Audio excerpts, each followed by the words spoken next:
क्या आप भी परेशान हैं कि इतनी तेज गर्मियों में अपने प्लांट्स को झुलसने से कैसे बचाया जाए? क्या किया जाए जो प्लांट्स रहें बिल्कुल healthy and green and that too on a budget? अगर आप किसी कारणवश अपने गार्डन में ग्रीन नेट नहीं लगवा पा रहे हैं तो आप सही वीडियो पे आए हैं। आज की वीडियो में हम डिस्कस करेंगे कि बिना ग्रीन नेट लगाए, बिना ज़्यादा पैसे खर्च किए अपने प्लांट्स को इस गर्मी से कैसे बचाया जा सकता है।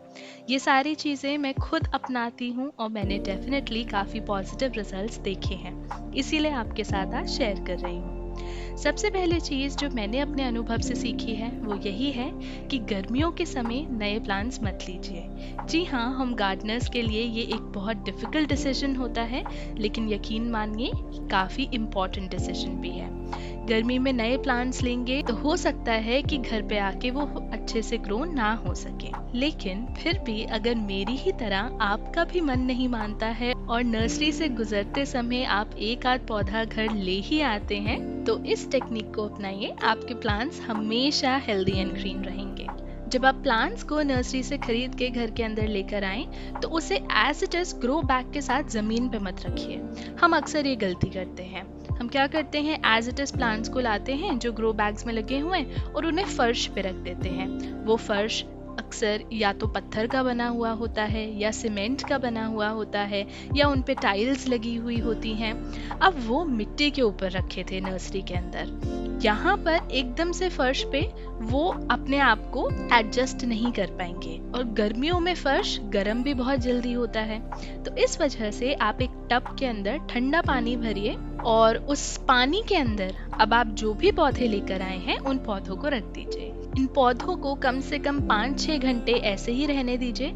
अगर आप ओवरनाइट इसे ऐसा छोड़ सकते हैं तो और भी अच्छा होगा। ये देखिए, इतने सारे प्लांट्स मैंने आज नर्सरी में देखे थे और मेरा मन नहीं माना, मेरा दिल आ ही गया इन सारे प्लांट्स पे, तो मैं ले आई। मैंने शाम को इन पौधों को खरीदा था, ओवरनाइट इस तरीके से रखा था एंड सारे के सारे प्लांट्स अगले दिन मुझे बिल्कुल फ्रेश मिले हैं और धीरे धीरे करके मैंने उन्हें ट्रांसप्लांट करना शुरू किया, नए गमले में लगाना शुरू किया और वो बिल्कुल हेल्दी हैं। किसी भी प्लांट के अंदर मुझे ट्रांसप्लांटेशन का स्ट्रेस नज़र नहीं आया। अक्सर लोगों को ये प्रॉब्लम आती है कि रीपॉट करते ही पौधा मुरझाने लगता है।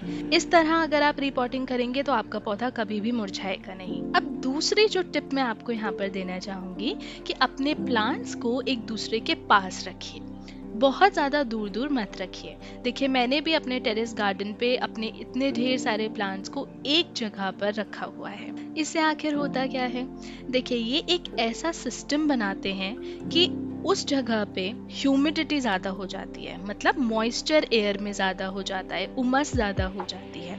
और जहाँ पे प्लांट्स रखें अगर वहाँ पे हवा में थोड़ा सा मॉइस्चर रहेगा तो प्लांट्स आसानी से गर्मी को झेल जाएंगे।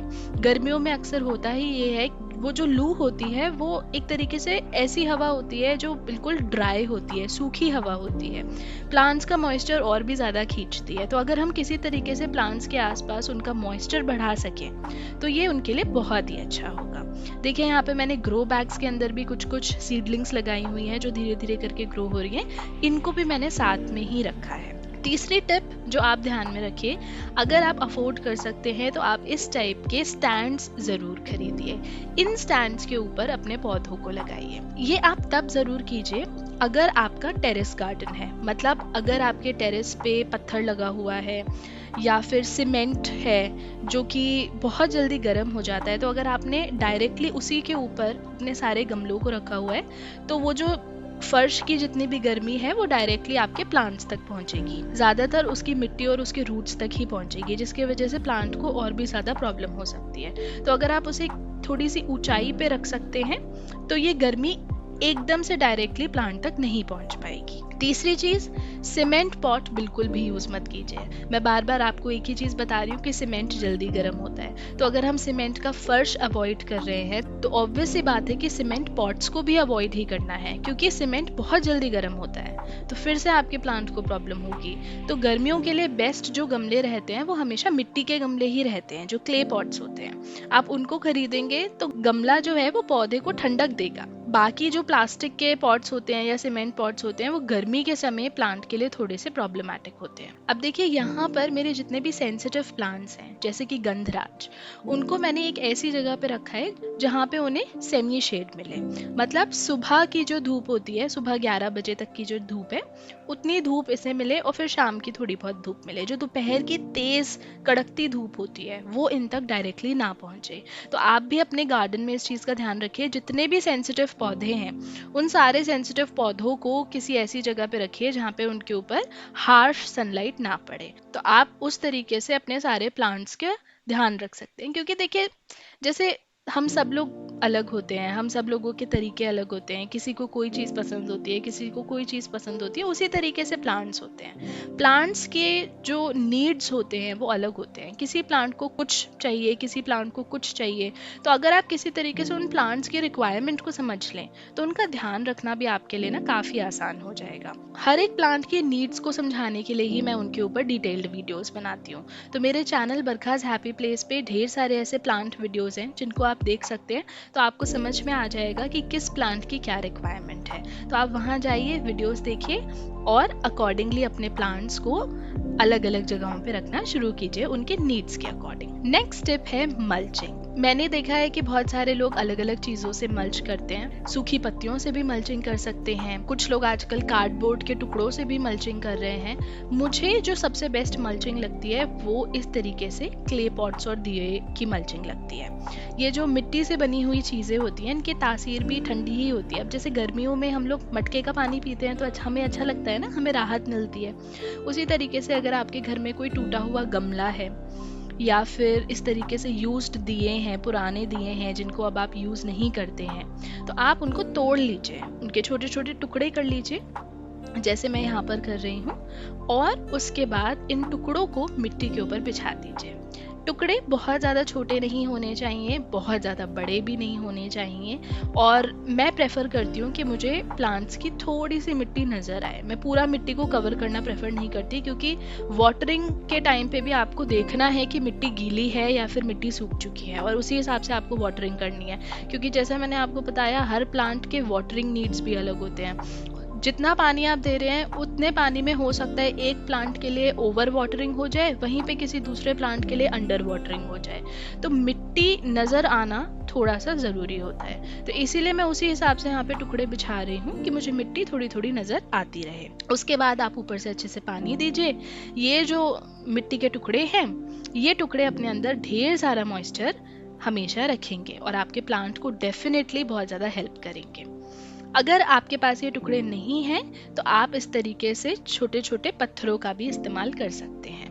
ये पत्थर भी मॉइस्चर होल्ड करने में काफ़ी ज़्यादा यूज़फुल होते हैं। अब बहुत सिंपल सी टिप, एक्चुअली इसमें कोई टिप है नहीं, सच बताऊं तो बहुत कॉमन सेंस की बात है, लेकिन अगर सही नॉलेज ना हो तो गड़बड़ हो जाती है। यहाँ पे वाटरिंग का ध्यान रखना है, प्लांट्स को रेगुलरली वाटर देना है।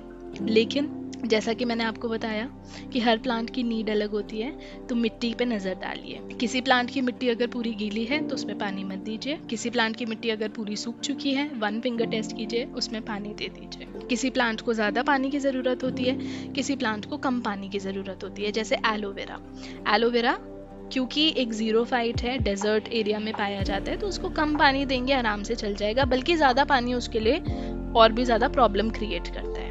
वहीं पे अगर कोई दूसरा सेंसिटिव प्लांट है तो उस सेंसिटिव प्लांट की अगर वाटरिंग पे आपने ध्यान नहीं दिया, पौधा मुरझा जाएगा। फिर एक और चीज़ जिसने मुझे बहुत ज़्यादा हेल्प किया है वो है कि अर्ली मॉर्निंग एंड शाम के वक्त मैंने अपने प्लांट्स के ऊपर हल्का सा पानी का छिड़काव किया है, मतलब शावरिंग की है।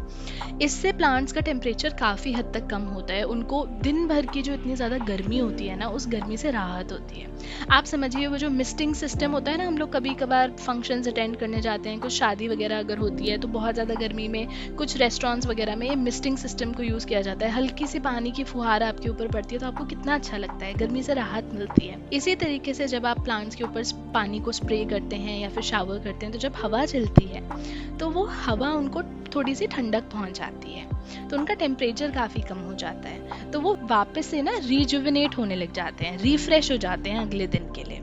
तो ये टेक्निक बहुत ज़्यादा यूज़फुल होती है। मैंने अपने गार्डन में एक DIY फाउंटेन भी बनाया है। अगर आप अपने गार्डन में फाउंटेन्स इंस्टॉल कर सकते हैं या फिर इसी तरीके से बहुत सिंपल सा DIY फाउंटेन बना सकते हैं ऑन अ बजट, तो आप ज़रूर कीजिए, क्योंकि ये भी गार्डन के अंदर मॉइस्चर रिटेन करने में बहुत ज़्यादा मदद करता है। ये फाउंटेन बनाने में मुझे बहुत ज़्यादा मज़ा भी आया था, और ये एक्चुअली मेरा फेवरेट स्पॉट भी बन गया है गार्डन का, क्योंकि यहाँ पर ढेर सारी चिड़िया भी आ जाती हैं। तो छोटी छोटी वो जो स्पैरोज हैं उनको देखने का अलग ही मज़ा होता है। प्लांट्स पे आजकल ढेर सारी तितलियाँ भी आ रही हैं, तो उनको देखकर भी दिल को एक अलग सी ठंडक मिलती है। आप भी इस चीज़ का अनुभव कीजिए। मैंने इसके ऊपर एक पूरा शॉट बनाया है, जिस शॉट को मैं यहाँ पे आई बटन पे लिंक कर दूंगी, तो आप वहाँ पे क्लिक करके ये पूरा फाउंटेन का शॉट देख सकते हैं। ये सारी चीज़ें करने में आप एक चीज़ मत भूल जाइएगा, प्लांट्स का ध्यान रखना है, उसमें कोई डाउट नहीं है, लेकिन साथ में पानी वेस्ट नहीं करना है। बहुत सारी ऐसी जगहें हैं जहाँ पे पानी की शॉर्टेज है, लोगों को पानी नहीं मिल पा रहा है, तो हमें वो गलती नहीं करनी है। अगर हम एक ऐसी जगह रहते हैं जहाँ पे हमें अभी तक पानी की कमी नहीं हुई है, तो हमें अपने आप को लकी मानना चाहिए और पानी बचाने की कोशिश करनी चाहिए। तो आप इन सारे टेक्निक्स को यूज़ कीजिए, लेकिन पानी वेस्ट मत होने दीजिए बिल्कुल भी। तो बस यही थी सारी टिप्स एंड ट्रिक्स। आप ज़रूर इन टिप्स को यूज़ कीजिए, और मैं आपको गारंटी देती हूँ कि आप अपने प्लांट्स को इस तेज़ गर्मी से बचा पाएंगे बिना ग्रीन नेट के। और अगर आप अफोर्ड कर सकते हैं ग्रीन नेट लगाना, तो बिल्कुल कीजिए, आप ग्रीन नेट लगाइए। वो तो डेफिनेटली आपके प्लांट्स को हेल्प करेगा ही करेगा, विदाउट अ डाउट। अगर आपको आज की वीडियो पसंद आई हो तो इसे लाइक कीजिए, मेरे चैनल बरखाज़ हैप्पी प्लेस को सब्सक्राइब कीजिए, नीचे कमेंट छोड़िए, और मैं मिलती हूँ आपसे एक और नई वीडियो के साथ। तब तक happy gardening and keep smiling.